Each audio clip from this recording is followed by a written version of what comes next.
Bueno, Juan, pois non sei se queres participarnos un adianto dun próximo poemario que estás aí fraguando. Que che parece? Aí tes algo por aí que nos podas Teño compartir? algo que os podo adiantar, si, algunha Sí. pequena perla.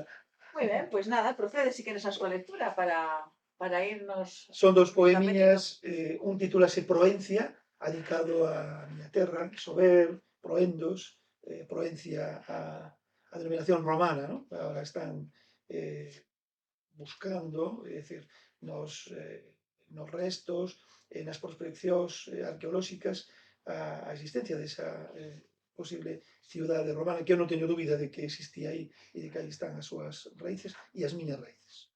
Titúlase Proencia.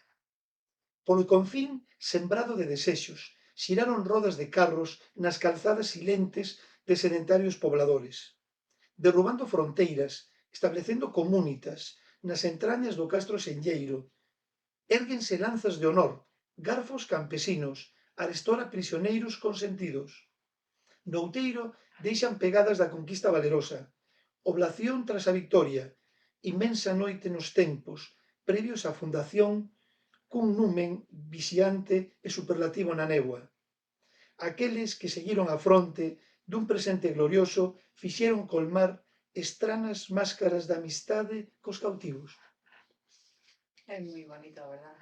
Me encanta, Sí, moitísimo, moitísimo.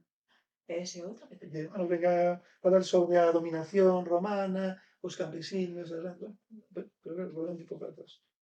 A plenitude do desexo, no, a plenitude, perdón, para o desexo. Xa nunca describirei os afectos na súa respectiva representación, baixo a forma de inexorable perpetuación e realismo artificioso. Os seus laberintos rexurden, recorrendo ese instante de diálogo cartesiano, fulguroso e insolente.